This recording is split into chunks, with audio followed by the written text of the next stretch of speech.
Dabar išgirsime, kaip Rail Baltica įgyvendinama Latvijoje. Mes išgirsime iš Europos dėl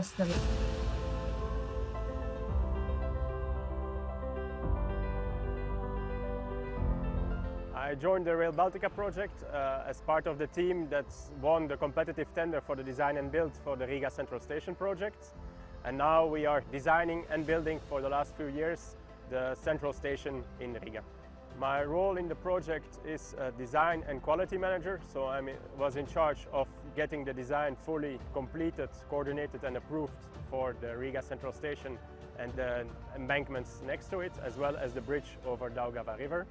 And now I'm in charge of quality control and compliance with the design during the construction period. For the construction, you can see currently behind me the installation of the feet of the arch of the station, which will be the support structure for the roof and the highest point of the station that will be built in the next coming weeks.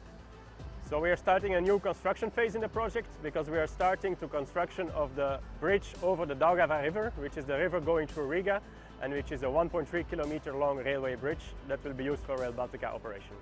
I'm Chief of Syntagma Foreign Project Office and I'm the branch manager of our activities here in Latvia. Latvia was an opportunity that born on 2017 when our partners in the joint venture ProSiv invited us into the Rail Baltica railway station at Riks Airport tender. After this first project and considering the positive result of it, we decided to remain and invest again in Latvia. We are now leading company into two other projects here. The new Rail Baltica intermodal freight terminal in Salaspils and the new infrastructure maintenance facility in Skulten in Iecava. We are proud that in Iecava we completed the first design, allowing our client to start the first Rail Baltica main line works outside the Riga city. Rail Baltica railway station at Riks is a huge project, divided into several stages. In this moment, one of the hardest one, the relocation of several utilities network and roads here in Riks area is quite completed. Also, the foundation pile and pile cap are already done, and soon the two new viaducts before and after the railway station will be realized, allowing the project to be another step closer to the completion. bendradarbiaudami su Latvijos partneriais. Hello, my name is Gus Ašmanis. I'm Director of Infrastructure Management. Sveiki, aš esu Gus Ašmanis, Europos DLC linijos infrastruktūros valdymo departamento vadovas. Šiandieną norėčiau pakalbėti apie mūsų veiklą, į kokią veiklą mes daugiausia dėmesio skiriame ir kokią pažangą mums pavyko pasiekti. Parodysiu žemėlapį, kuris parodys bendrą vaizdą infrastruktūros, kurią mes kuriame. Latvija yra įsikūrusi centrinėje koridoriaus dalyje ir čia mes statome nemažai infrastruktūros objektų.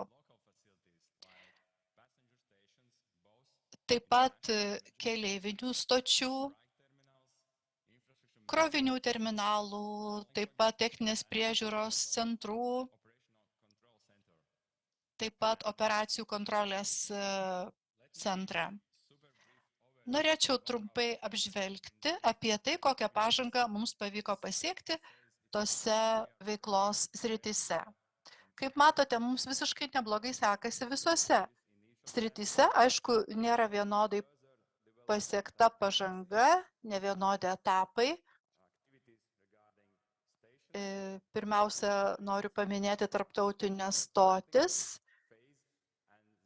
jų statybą ir, žinoma, Ši veikla buvo pradėta žymiai anksčiau negu kad kita veikla dėl sudėtingumo veiklos, tačiau taip pat kitos veiklos rūšys taip pat įsibėgėja ir mes esame visiškai patenkinti pažangą. Daugelį sričių mes baigiame projektavimą, pradedant nuo regioninių stočių iki krovinių terminalo, infrastruktūros objektų. Ir manau, kad visiškai netrukus mes galėsime paskelbti konkursą dėl pirkimų, sakykime, riedmenų depo, taip pat krovinių terminalo. Kaip sakiau, mes esame atsakingi už infrastruktūros valdymo priežiūrą ir ką mes darome šiuo metu, tai rengiame infrastruktūros valdymo modelį kartu su kitomis Baltijos partnerėmis, valstybėmis, siekiant atlikti šią svarbią funkciją. Norėčiau pereiti prie tam tikrų detalių, kalbant apie mūsų pagrindinę veiklą. Pirmiausia, norėčiau pakalbėti apie Rygos centrinę stotį. Tai yra kaip ir pagrindinis mazgas, kuris yra svarbus dėl daugelio priežasčių, tačiau norėčiau pradėti nuo šios skaidrės. Paveikslėlius jūs matėte jau video filmuke, tačiau čia yra informacija apie partnerystės veiklą, kurią mes išvystėme infrastruktūros dalyje. Taigi yra keletas tarptautinių partnerių iš kitų šalių, pradedant nuo projektavimo veiklos. Taigi labai svarbu, kad mums pavyko užtikrinti sinergiją tarp vietinių Latvijos, kitų Baltijos valstybių ir tarptautinių partnerių. Kalbant apie Rail Baltica centrinę stotį, šis projektas yra nepaprastai svarbus visam Rail Baltica projektui. Labai svarbu, kad stotis veiktų laiku ir tinkamai ir dėl to mums būtina pagalvoti apie įvairią infrastruktūrą, jos elementus. Tačiau ką Rail Baltica mums suteiks, tai bus papildomi keleiviai, žinoma. Ir dėl to mes turime galvoti, kad būtina užtikrinti naują europinę kokybę aptarnaujant šiuos žmones. Bus taip pat įkurtas ir autobusų terminalas. Ir tai reiškia, kad Rygos centrinė stotis ateityje bus didžiausias keleivių mazgas Baltijos valstybėse. Apie tai mes daug diskutuojame, su kitais kolegomis, kalbame apie keleivių srautus ir kaip mes galėsime panaudoti turimus pajėgumus pilna jėga. Tokiu atveju šis stotis galėtų aptarnauti apie 40 milijonų keleivių. Tai yra didžiuliai skaičiai. Ir dėl to mes kalbame apie nepaprastai svarbę junglumo stotį visame Baltijos regione. Atsiras nauji maršrutai ir autobusams ir dėl to nepaprastai svarbi yra mums būtent ši veikla visam projektui ir taip pat Latvijai. Dabar jūs matote keletą nuotraukų iš statybos darbų. Matome, kad stotis jau keičiasi ir šiuo metu jie atrodo kitaip. Ir dėl to labai svarbu yra vietos regionui, Rygai, kad tokiu būdu pagerės ne tik tai pačios stoties būklė, bet ir aplinkinis regionas. Dabar norėčiau pereiti prie Rygos tarptautinio oro uosto. Tai vėlgi turime kitą puikų partnerystės bendradarbiavimo pavyzdį, nors partneriai šiuo atveju yra kiti, tačiau tai rodo, kad partnerių iš įvairių šalių dalyvavimas yra nepaprastai svarbus, siekiant tinkamai užbaigti šį projektą ir šią veiklą. Šis stotis yra nepaprastai svarbi iš skirtingų perspektyvų, kadangi šis stotis suteiks paslaugas, kurių mes iki šiol dar neturėjome Latvijoje, taip pat regione. Oro geležinkelio jungtis yra nepaprastai svarbi. Kol kas tokios paslaugos mes čia neturėjome ir dabar mes tikimės, kad mums tikrai pavyks ją įdiegti ir kad ji veiks tinkamai. Mūsų tikslas užtikrinti paslaugas, pilnai integruotas paslaugas, oro.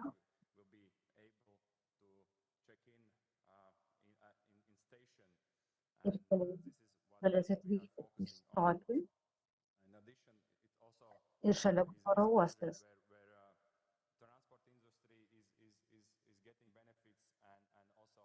Šio projekto naudos gauna tiek transporto sektorius, tiek ir kiti sektoriai. Matote keletas pavyzdžių, kaip vyksta statybos darbai. Norėčiau pakalbėti apie keleivių stotį. Čia yra regioninės stotis. Čia kol kas tik tai projektavimas dar vyksta. Ši veikla prie projekto buvo prijungta vėliau. Šiuo metu vyksta projektavimas. Mes kitais metais baigti projektavimą.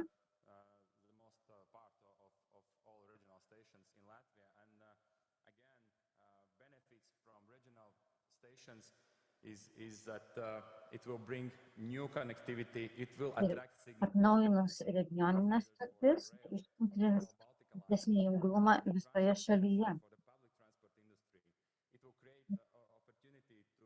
Pačiam transportui galimybės greičiau pasiekti įvairias vietas Latvijoje.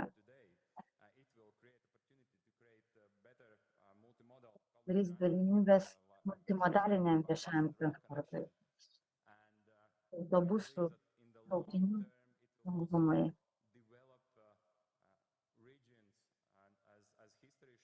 Ir mes taip pat tikimės, kad tai išplėtos ir regionų.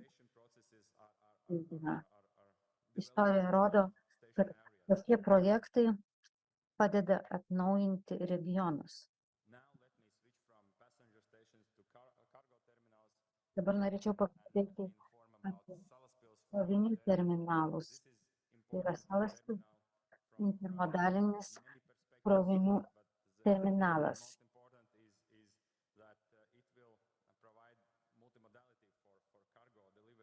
Užtikrins intermodalumą, gabenant krovinius. Geležinkeliai, perėjimas nuo dabartinės vėžės prie europinės vėžės.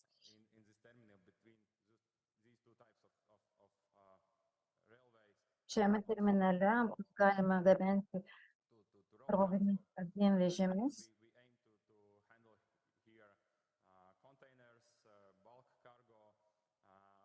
Gabenami tiek konteineriniai kroviniai, tiek biržų kroviniai. Tai tikrai svarbus terminalas. Jis svarbus pramoniai. Mes ir papildomas paslaugas plėtoti, sakykime, parkingas ir panašiai. Daug svarbių paslaugų išeinama būtent šiame terminale.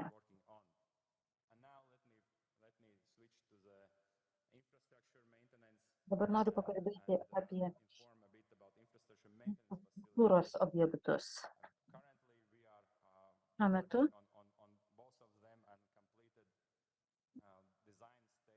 mes turime 2 infrastruktūros objektus, tais kuriais dirbame, jie yra Jakava ir Skulte. Jakava ir Skulte regionuose. Kol kas yra įgyvendintas projektavimo etapas. Ir todėl taip svarbu turėti šios infrastruktūros objektus.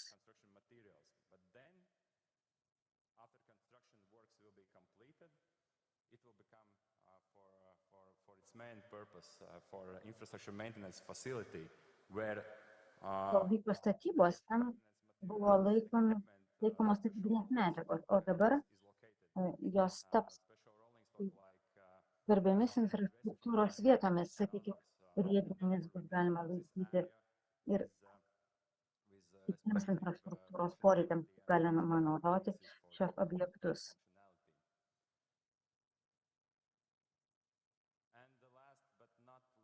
Ir galiausiai, bet nėra mažiausiai svarbu,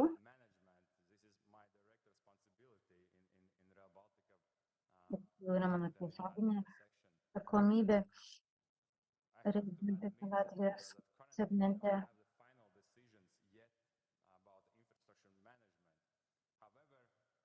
Dar galutinių sprendimų dėl infrastruktūros valdymo nėra priimta, tačiau esmė yra ta, kad Rail Baltica užtikrins sklandų junglumą ir bus valdoma kaip viena infrastruktūra. Geležinkelius, keleivius, krovinius ir taip pat susijęta su autobusų, oro uostais ir taip toliau. Ir tam mes sudarę esame ekspertų grupę, glaudžiai dirbame su kolegomis iš Lietuvos, Estijos ir žinome, kad priklausomai nuo sprendimo dėl infrastruktūros valdymo mums reikia kurti tokį modelį, kuris užtikrintų nediskriminuojantį priėjimą prie geležinkelio infrastruktūros. Taigi, transporto valdymas, saugos klausimai, prieiga, ir taip toliau. Saugumo didinimas.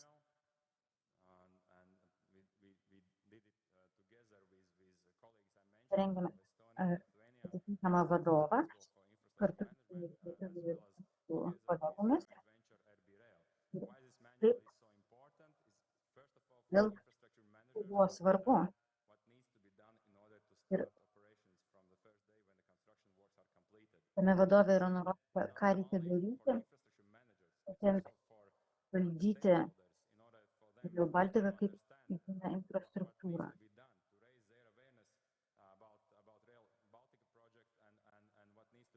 Tame vadove yra informacija apie Rail Baltica ir tie, kas nori daugiau sužinoti, taip pat gali pasidomėti.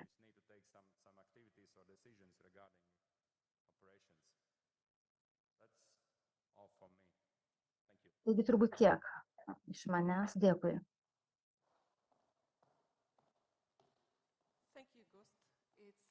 Dėkui, Gustai. Malonu Jūs matyti.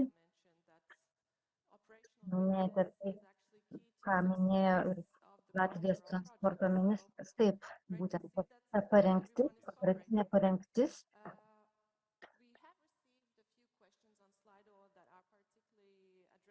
Turite klausimų Jums?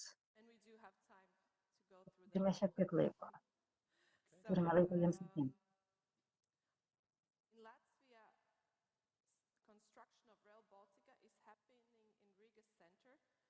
Latvijoje Rail Baltica yra statoma Rygos centre.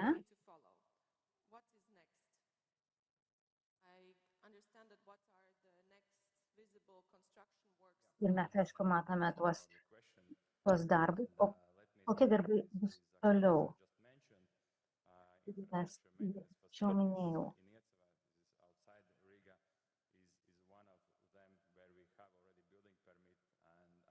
Lietuvoje jau gautas statybos leidimas ir kai tik tai bus pasirašytas statybos pradės, taip pat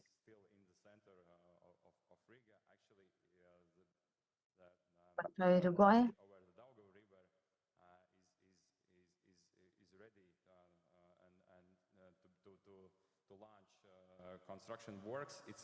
pasiruošta ir pradedamos statybos tilto per Dauguvos upę. Jau bus matyti to rezultatai. So STS Technologies Paul asks a question. Does Rail Baltica project include maintenance and washing of wagons in the Baltic region? So you mentioned Ar Rail Baltica užtikrina techninę priežiūrą ir vagonų plovimą.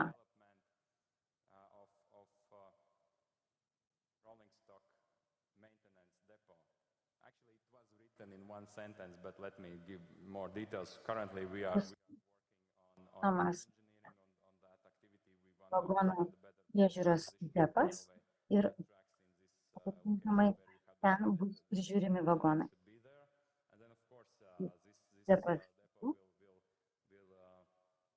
will progress more. We will start the design and our Taigi, plan is aišku, bus provide, testavimas, some daily maintenance like cleaning, washing, bus and statytas depas ir bus some repairs. kasdienė priežiūra, valymas, plovimas, remontas. it's great that we can Dėkui. give a more complete picture of the works with these questions.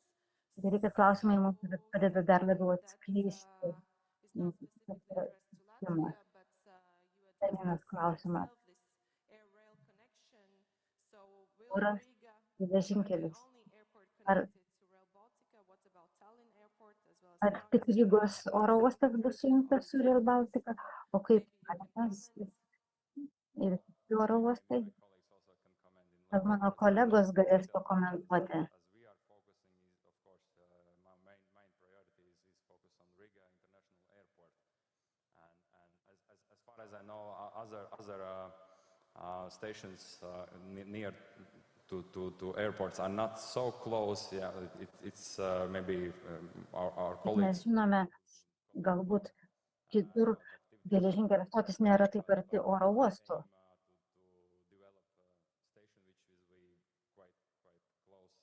Mes suprojektavome stotį, kuri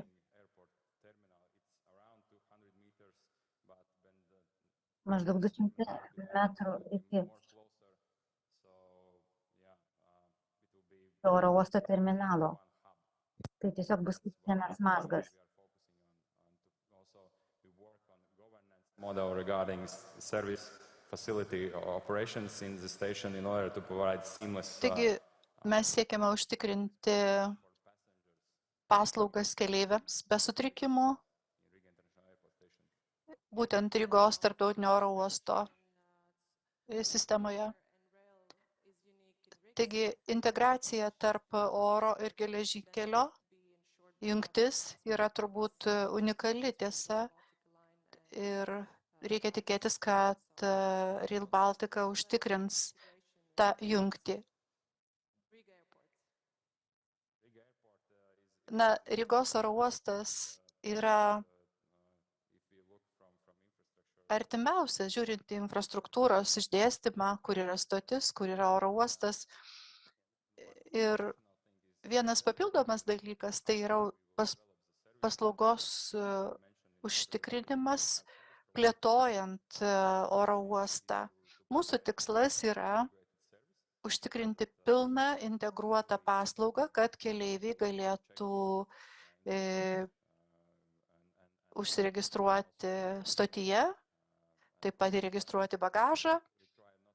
Ir tam reikės ne vien tik tai užtikrinti paslaugą Rygos tarptautiniame oro uoste, bet ir kituose taip pat, jeigu tai įmanoma. Gerai, tada kitas klausimas. Galbūt galima būtų pakalbėti apie pažangą įvairiose srityse, sakykime, kaip yra dėl žemės įsigijimo projekto tikslams. Turiu pasakyti, kad pats tiesiog nedalyvauju šiame procese, tačiau galiu pasakyti keletą skaičių, paminėti keletą skaičių iš Latvijos. Latvijos teritorijoje mes kalbame apie 1010 žemės plotų. Iš šio skaičiaus mums pavyko įsigyti 230 žemės sklypų ir šiuo metu dėrybos vyksta, procesas vyksta su kitais 600 žemės sklypų. Šaunu. Kodėl Latvija pradėjo darbą nuo 2 stočių Rygos ir kitos? Tai yra tikrai geras klausimas. Aš norėjau atsakyti jau savo prezentacijoje, kadangi mes susidūrėme su labai sudėtingu projektu, pačios stoties plėtra. Ir kaip aš sakiau, yra būtent todėl, kad tą pažangą pasiekti nėra taip lengva kaip kitose srityse. Tačiau mes to ir nesiekėme, kai kuriuose srityse mes esame dar vis projektavimo stadijoje, kitur esame pažengę daug toliau. Ir galbūt dar paskutinis klausimas tuomet, kokia yra priežastis dėl pagrindinės linijos statybos vėlavimo? Daug daroma lokaliai, tačiau nėra pasirašytų kontraktų. Ar Latvija neturi pinigų? Galiu informuoti apie procesą. Pagrindinis dalykas yra tai, kad pirkimai dėl statybos darbų